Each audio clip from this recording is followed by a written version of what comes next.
Bapak Ibu kalau takbir, ini bahasa torikatnya, ya, saksikan Allah lebih dahulu, baru takbir. Jangan takbir dulu sebelum menyaksikan Tuhan. Ini Tuhan belum terlihat lagi, Allah belum terlihat lagi, ya. Udah takbir Bapak Ibu. Saksikan Allah dahulu. Satu contoh Bapak Ibu, Ustaz bawa ibu ini berpikir. Ketika Ustaz masih di hotel tadi, Bapak Ibu udah ngumpul di sini. Lalu apa kata Bapak Ibu? Assalamualaikum Ustaz, apa kabar Ustaz? Masuklah Ustaz. Padahal Ustaz di hotel tuh. Yang pertama. Yang kedua, Ustaz sudah benar-benar sampai di sini. Apa kata Bapak Ibu? Assalamualaikum Ustaz, apa kabar Ustaz? Masuklah Ustaz. Dari dua hal ini Bapak Ibu, mana yang paling benar? Bapak Ibu menyuruh Ustaz masuk ketika Ustaz masih di hotel atau ketika Ustaz sudah sampai di depan rumah ini? Setelah sampai di rumah baru dibilang, masuk Ustaz, apa kabar Ustaz? Kalau Ustaz masih di hotel juga, Bapak suruh masuk juga Ustaz, itu orang apa namanya itu? Itu ODGJ itu dah. Ini Allah masih di langit juga baru. Ada takbir nih ya. Maka saksikan Allah dahulu, baru takbir kita itu. Lihat Allahnya dahulu, baru takbir. Makanya di dalam sholat itu ada namanya makom kalamullah, ada namanya makom mi'raj, ada namanya makom tawajuh, ya. Ada namanya ya makom iftitah, ada namanya makom tahmid, ada namanya makom munajat Bapak Ibu. Ini mesti dipahami. Begitu kita memahami akan rahasia-rahasia ibadah ini, supaya ibadah kita ini tidak hampa. Ya, ibadah yang benar-benar bagaimana ibadah kita itu ibadah yang diterima Bapak Ibu. Makanya disaksikan Allah itu. Jadi untuk melihat dan menyaksikan Allah itu, inilah yang dihantarkan oleh Rasul kepada kita. Sebelum kita beribadah, sebelum kita sholat, maka apa yang Allah wajibkan dahulu kepada Nabi dan Rasulnya dan sampai kepada kita ini, yang pertama kali Allah wajibkan, yang pertama kali Allah fardukan kepada Bapak Ibu, kepada Nabi dan Rasul sebelum kita, itu adalah awaludin ma'rifatullah.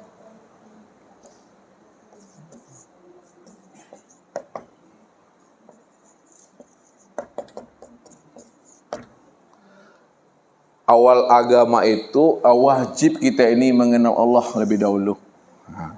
Kalau kita tidak mengenal Allah Bapak Ibu, tidak akan pernah bisa kita ingat akan Allah itu.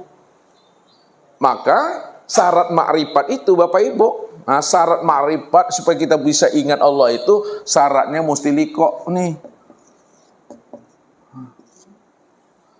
Orang yang mengenal itu mesti berjumpa itu. Syarat liqa berjumpa itu musyahadah. Nih. Musyahadah, mesti menyaksikan Tuhan itu. Syarat musyahadah itu adalah muwajahah. Siapa yang telah bertatap wajah dengan Tuhannya, siapa yang telah bertatap wajah dengan Robnya, maka ketika itulah terjadilah namanya fana. Fana, lenyap dirinya. Makanya Bapak Ibu kalau cepat makrifatnya, cepat pula matinya. Cepat mengenal Tuhan, cepat matinya. Jadi orang-orang tua kita dahulu takut betul dia menyuruh anaknya belajar ilmu tauhid dan makrifat. Jangan kamu belajar lagi nak, nanti cepat matimu. Benar atau salah kalimat itu? Benar itu. Benar Bapak Ibu. Kalau anaknya belajar ilmu makrifat, cepat matinya. Tapi orang tuanya salah memahami makna cepat mati itu. Ya, ini yang kita mesti pahami.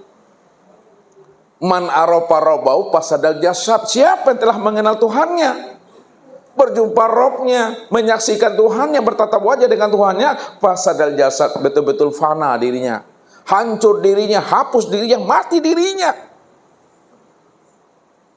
Makanya orang yang marifat cepat matinya.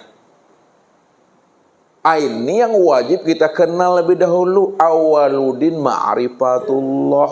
Ini dia wajib. Wajib kita mengenal Tuhan tuh. Kalau ada hukum taklifi di atas wajib Bapak Ibu, di atas wajib itulah Bapak Ibu mengenal Allah itu. Kenapa demikian? Karena Allah itulah ruhnya ibadah Bapak Ibu. Allah itulah nyawanya ibadah. Ibadah yang tidak ada ruhnya, ibadah yang tidak ada nyawanya, maka ibadah itu akan mati. Kalau ibadah itu mati, maka tidak ada rasa. Kalau tidak ada rasa, tidak ada nikmat tuh. Padahal kita ini, ya, apapun yang kita makan, apapun yang kita minum, yang kita cari itu adalah rasa dan nikmat di sana Bapak Ibu. Ustaz tanya sama Bapak Ibu ini, kalau Bapak Ibu beli durian, apanya durian yang Bapak Ibu beli sebenarnya? Walaupun durian itu harganya 100.000, apanya durian yang Bapak Ibu beli? Rasanya itu yang Bapak Ibu beli itu. Ya, kenapa rasanya kita beli? Karena di dalam rasa itulah adanya nikmat. Jadi untuk mendapatkan rasa, untuk mendapatkan nikmat, dapatkan dulu rasa. Itu ilmunya. Kalau kita ingin mendapatkan nikmat, dapatkan rasa. Untuk mendapatkan rasa, makan isinya. Untuk mendapatkan isinya, buka kulitnya. Untuk boleh kita membuka kulitnya, beli duriannya. Nggak marah pula orang nanti. Iya. Kenapa? Di dalam kulit itulah letaknya isi. Di dalam isi itulah letaknya rasa. Di dalam rasa itulah letaknya nikmat itu. Mana yang kulit? Yang kulit itu inilah tubuh. Ini yang syariat nih. Yang syariat inilah yang kulit. Pada diri Bapak Ibu ini yang tubuh. Rupanya di dalam syariat itu ada thariqat. Di dalam syariat itu ada isi. Itu disebut namanya qalbu. Itu disebut namanya ruhani. Ya. Makanya ada qalbu yang jasmani, ada qalbu yang latifatur rabbani namanya. Ya, yang tidak berdarah atau ruhani. Di dalam thariqat itulah duduknya hakikat. Di dalam ruhani itulah letaknya ruh itu yang sebenarnya. Di dalam hakikat itulah makrifat. Di dalam ruh itulah letaknya sir. Ini yang mesti dipahami. Makanya kita wajib belajar syariat yang bertorikat, torikat yang berhakikat, hakikat yang bermakrifat. Makrifat itulah jalan untuk usul liqa bermusahadah dengan Tuhan. Makanya wajib kita mengenal Allah itu. Pertanyaannya, kalau wajib kita mengenal Allah, lalu bagaimana jalan kita mengenal Allah? Padahal tidak ada satupun manusia yang mampu mengenal diri Tuhan, walaupun itu Nabi dan Rasul. Kalau Bapak Ibu ingin mencari dan menemui Tuhan, Bapak Ibu habiskan diri Bapak Ibu ini 50 tahun, 70 tahun. Lalu Bapak ingin berjumpa dengan Tuhan.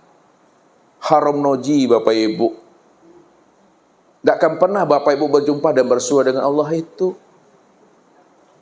Walaupun Bapak Ibu ingin menjumpai Tuhan, tapi kalau Allah tak nondak dirinya ingin dikenal dan diketahui oleh orang yang mencarinya, tidak akan pernah Bapak Ibu bisa mencari Tuhan itu. Sia-sia perjalanan kita ini. Bapak Ibu bisa kenal Tuhan, itu adalah karena Tuhan. Allah yang datang mencari dan menemui Bapak Ibu. Kalau Allah datang mencari dan menemui kita, lalu diperkenalkannya dirinya kepada kita, barulah kita bisa mengenal Allah. Inilah yang dikatakan oleh Rasul, araftu rabbi bi rabbi.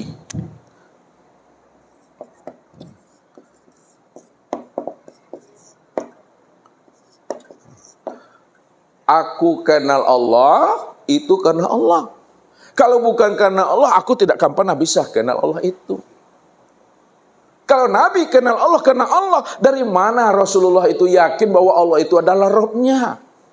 Walaupun Allah mengatakan kepada dirinya, innani anallah, la ilaha illa ana. Hei Muhammad, sesungguhnya aku ni Rabb-Mu, aku ni Allah. La ilaha illa ana.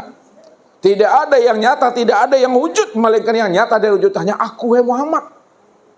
Pertanyaannya, dari mana Rasulullah itu yakin dan percaya bahwa Allah itu adalah Rabb-Nya, yang memberi petunjuk, yang memberi hidayah itu adalah Tuhannya.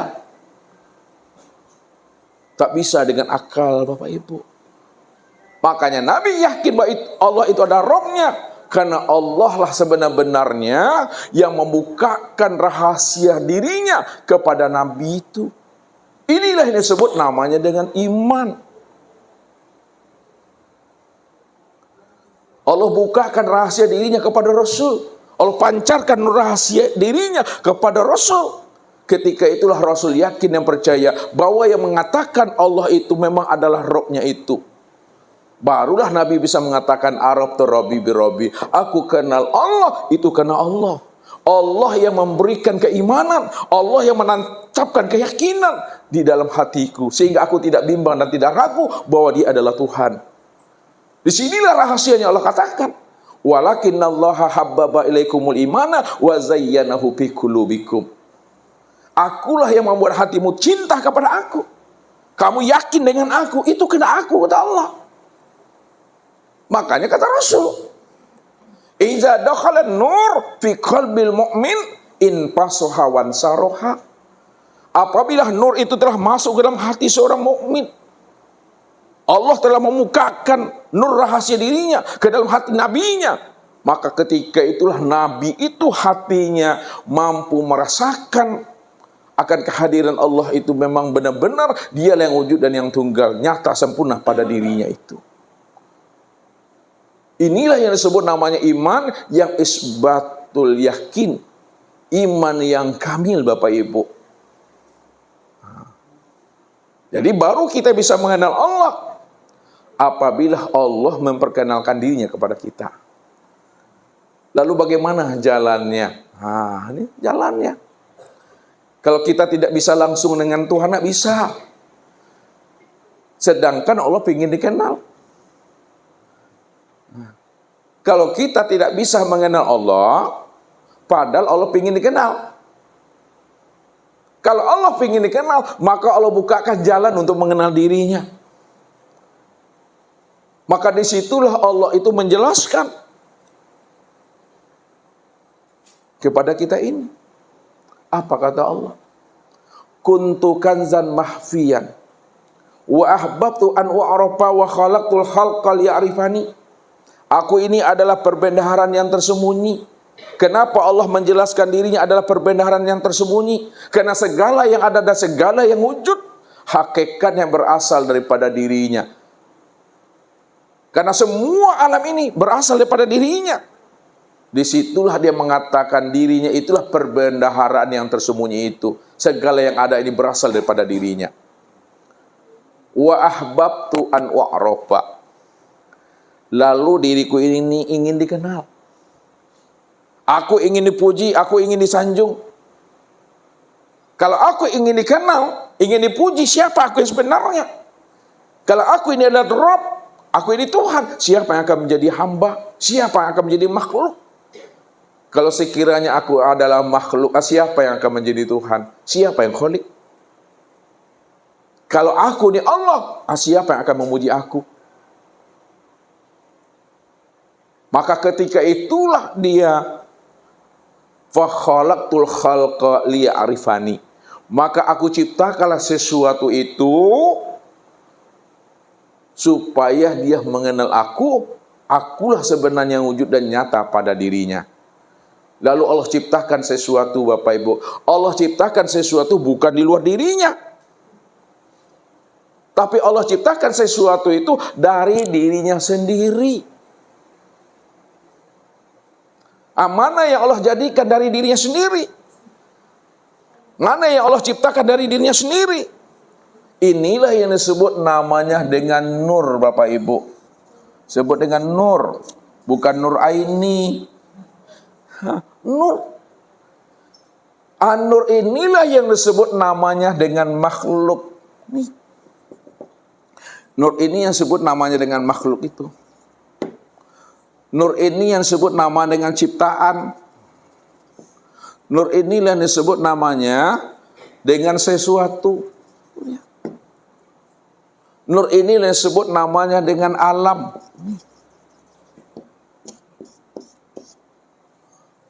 Maka melalui makhluk, melalui ciptaan, melalui sesuatu dan alam itulah kita bisa mengenal Allah. Mana yang dikatakan makhluk, ciptaan, alam dan sesuatu, ini adalah nur. Inilah yang dimaksudkan oleh Rasul kepada kita. Tafakkaru fi khalqillah wa la tafakkaru fi zatillah. Pikirkan olehmu ciptaannya. Pikirkan olehmu makhluknya. Pikirkan olehmu sesuatu dalam alam ini. Dan jangan kamu memikirkan zatnya. Karena Bapak Ibu, kita semua tidak akan pernah mampu memikirkan akan zatnya. Kalau kita tidak mampu memikirkan zatnya, padahal kita disuruh untuk mengenal dirinya. Innani anallah. Aku ini Allah. La ilaha illa ana. Tidak ada Tuhan yang lain melainkan adalah aku. Disitulah Allah mengatakan, fazalikumullahu rabbukumul haq. Maka zat yang demikian itulah Allah Rabbmu yang sebenar-benarnya. Maka makna hadis itu, karena Allah ingin dikenal, maka jalannya kata Rasul, pikirkan olehmu makhluk mana yang katakan makhluk itu adalah nur. Siapa nur ini yang sebenarnya? Ini ya. Nur inilah yang dikatakan waja'alulahu min ibadihi juz'an. Nur inilah yang dikatakan bahagian daripada diri Tuhan itu.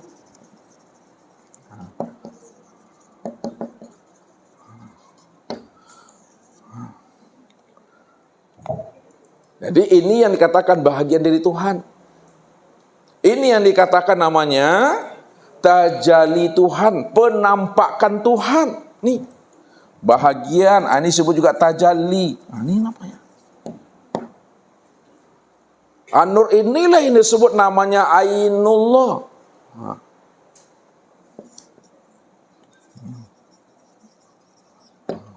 Nur ini juga lah yang disebut namanya dengan wujudullah.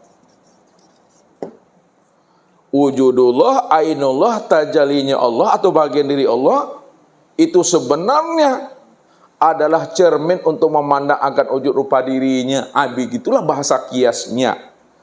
Makanya dikatakan nur itu secara ilmu tarikatnya adalah mir'atilah, cermin untuk memandang wujud nyatanya diri Allah itu. Ini yang mesti dipahami. Nah, kalau dihantarkan bahasa kias dengan bahasa yang halus, ini yang usah katakan. Kalaulah Allah itu lautan, maka alam semesta ini, inilah setetes daripada lautan itu. Alam semesta ini, inilah bagian percikan daripada diri Tuhan. Sedangkan alam semesta, langit dan bumi, mana besar dengan di Bapak Ibu? Mana yang besar? Besarlah alam semesta, apalagi kita. Sekecil atom kita ini ya. Sekecil atom itu juga bagian daripada Allah itu. Kiasnya lagi Bapak Ibu diantarkan dulu dengan berkias-kias. Ya, kita buat lautan Bapak Ibu, air laut nih. Lalu kita ambil gayung. Kita ambil air laut tuh, gayung, masukkan dia ke dalam gelas. Pertanyaannya, setelah air laut itu kita masukkan dalam gelas, pertanyaan Ustaz, samakah air laut yang di dalam gelas ini dengan air lautan ini? Sama atau tidak? Kenapa dibilang sama? Karena dia bahagian dari lautan. Kalaulah air di dalam gelas ini bahagian daripada laut, maka bahagian air laut itu yang ada dalam gelas ini itu siapa sebenarnya? Itu adalah air laut itu yang sebenarnya. Itulah air laut. Kalaulah air dalam gelas ini bahagian daripada air laut, maka air yang ada dalam gelas ini yang dikatakan bahagian air laut itu tiada lain adalah air laut itu sendiri. Sekarang lautan itu adalah Allahnya. Alam semesta ini di Bapak Ibu itu, itulah yang disebut bahagian daripada lautan itu. Percikan daripada dirinya, tajalinya itu Bapak Ibu.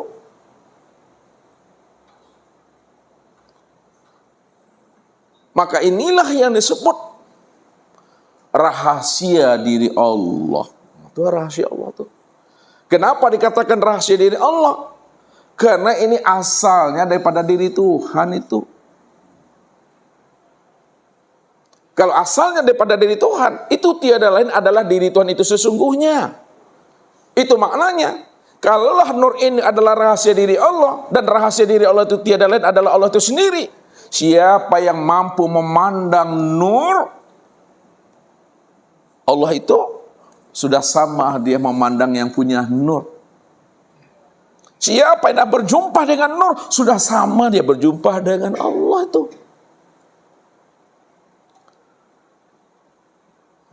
Disitulah dikatakan, karena nur ini asalnya daripada dari Tuhan, disebutlah namanya nur Allah. Atau disebut namanya nur ilahi. Nur Tuhan. Ini istilah Bapak Ibu. Jadi, nur ini kan asalnya daripada Allah, disebut namanya nur Allah atau nur ilahi, nur Tuhan. Yang kedua, karena nur ini tempat memandang nyatanya diri Tuhan. Nur ini tempat memandang nyatanya wujud Allah.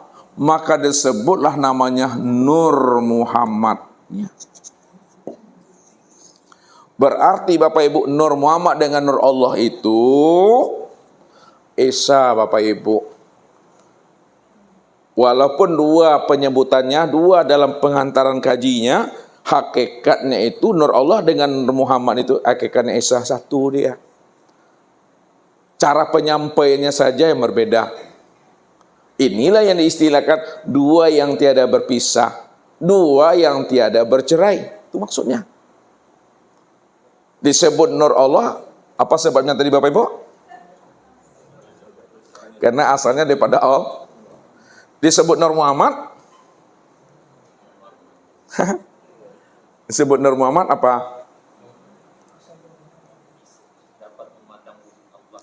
Disebut Nur Muhammad karena Nur ini tempat memandang nyatanya diri Allah. Kalaulah Nur ini tempat memandang nyatanya wujud diri Allah, yang Allahnya yang mana yang sebenarnya? Allah itu Bapak Ibu yang tak bisa disebut itu, yang tak bisa dikenal itu, yang tak bisa diceritakan. Mana yang nggak bisa dikenal, nggak bisa diceritakan Allah tuh? Ini Bapak Ibu, ini yang kosong nih ini yang disebut namanya batin tadi. Itu batin. Apa kata Allah? Hal ata alal insan hinu minad dahri lam yakun syai'an mazkura. Telah datang kepada manusia satu waktu dari masa yang tidak pernah bisa disebut, tidak bisa diceritakan, tak bisa dijelaskan, tidak bisa dianalisa dengan akal fikir, dijelaskan dengan kata-kata Bapak Ibu. Bagaimana Bapak Ibu akan menjelaskan dengan kata-kata, dengan lisan? Bagaimana Bapak Ibu akan menganalisanya? Padahal dia itu adalah kosong, hampa dan tiada. Ini ingat bahasa Ustadz. Hampa dan tiada itu bukan dia tidak ada. Hampa itu maksudnya tak bisa dijelaskan, tak bisa diceritakan. Karena dia tidak bisa dijelaskan, tak bisa diceritakan, yang membuat akalnya buntu, jumut, paning aku, itu yang Allah itu sebutannya. Maka Allah itu nama yang tak bisa disebut, nama yang tak bisa diceritakan, itu adalah Allah. Oleh karena itu, jangan Bapak Ibu bertuhan kepada Allah. Lihat hati-hati. Jangan sampai salah memahami Ustadz. Jangan bertuhan kepada Allah. Bertuhan kepada Allah kafir. Apa maknanya? Kata Rasul, man abdal asma dunal makna fahuwa kafir. Siapa yang bertuhan kepada lafaz Allah, itu makna itu. Siapa yang bertuhan kepada lafaz Allah, huruf alif lam lam ha, tulisan Allah, itu kafir. Apakah tulisan Allah itu yang Allah? Apakah kata-kata Allah itu yang Allah? Tidak. Kalaulah bukan tulisan Allah itu yang Allah, bukan kata-kata Allah itu yang Allah, lalu Allah itu yang mananya? Asailah. Allah tuh yang menulisnya tuh. Yang menulis tuh ya Allah. Tapi jangan disebut-sebut, apalagi ditunjuk-tunjuk. Dipandang boleh, dilihat boleh, disaksikan boleh, dinikmati, dirasakan boleh. Jangan disebut, apalagi ditunjuk-tunjuk. Sebab nanti lain yang disebut, lain yang ditunjuk nanti itu. Saya mau tanya, yang Samarinda itu yang mana Bapak Ibu? Mana yang Samarinda? Kota Samarinda yang mana? Nanti tertunjuk rumah orang nanti. Kalau sudah paham Samarinda, cukuplah diam dan disadari, rasakan nikmatilah bahwa kita sudah di Samarinda dah. Jangan disebut juga lagi itu. Kalau diantarkan secara rasio, kalau Bapak Ibu ingin tahu namanya kota Samarinda, keluar dari kota Samarinda ini. Itu pun tidak bisa ditunjuk, paling ini. Tidak bisa ditunjuk dia. Itu artinya apa Bapak Ibu? Siapa yang ingin kenal Tuhan, maka keluar dari dirinya. Jangan Bapak Ibu jadi orang juga lagi. Berhentilah jadi orang. Berhenti jadi orang, apa maksudnya itu? Mati. Keluar dari diri itu maksudnya mati. Berhenti jadi orang juga mati. Maka orang yang mati yang bisa berjumpa dengan Allah. Orang yang hidup nggak bisa berjumpa dengan Allah. Yang mati bagaimana yang Allah maksudkan? Melalui nabinya. Apakah mati secara syariat berpisahnya ruh dengan jasad? Atau mati secara makna hakikat? Kalau mati secara syariat berpisahnya dengan ruh ini berpisah dengan jasad, maka orang yang mati secara syariat belum tentu dia bisa melihat Tuhan itu. Mati yang bisa melihat Tuhan itu adalah mati maknanya secara hakikat. Bukan mati disembelih lerni, ya, bukan ditikam, ya. Mati yang dimaksud mati di dalam hidup. Ini yang Rasul katakan, mutu qabla anta mutu. Matikanlah dirimu sebelum ajalmu datang. Sebelum ruhmu habis. Sebelum datangnya Israel. Itu mati dalam hidup. Mati di dalam hidup itu maksudnya Bapak Ibu, matikalah keakuan dan kesadaran dirimu yang merasa dirimu itu wujud dan bersifat. Jangan merasa ada. Jangan merasa melihat, mendengar, berkata, mengetahui, berkuasa, berkehendak dan hidup. Jangan ada kesadaran itu. Keluar kita dari itu. Cara keluarnya, serahkanlah wujud kita kepada wujudnya Allah. Serahkan sifat kita kepada sifatnya Allah. Kalau diserahkan wujud kita dan sifat kita kepada wujud dan sifatnya Allah, maka Allah lah yang wujud dan Allah lah yang bersifat. Kenapa Bapak Ibu gunakan bahasa serahkan wujud dan sifat kita?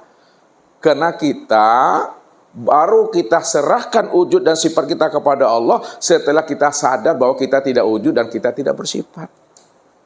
Sebelum kita sadar, kita masih mengatakan kita lah yang wujud. Kita lah yang bersifat. Tapi setelah kita sadar bahwa kita tidak ada, yang ada itu hanya Allah, yang bersifat itu hanya Allah, disitulah maknanya kembalikanlah wujud dan sifat kita kepada wujud dan sifat Allah. Allah lah yang sebenar-benar wujud dan bersifat dahulu, sekarang, dan yang akan datang. Pahamlah kita bahwa kita tu la haula wala quwata illa billah. Itu rahasianya. Makanya jalan untuk mengenal Allah itu. Kenalilah nur ini. Nur inilah makhluk, inilah ciptaan, nur inilah sesuatu. Nur inilah bagian diri Tuhan itu. Nah, sekarang mana yang katakan namanya Nur Muhammad itu? Nah, lihat. Bapak Ibu jangan dicari lagi Nur Muhammad, Bapak Ibu jangan dicari lagi. Kenapa tidak perlu dicari lagi? Karena Nur Muhammad itu sudah nyata pada sekalian alam.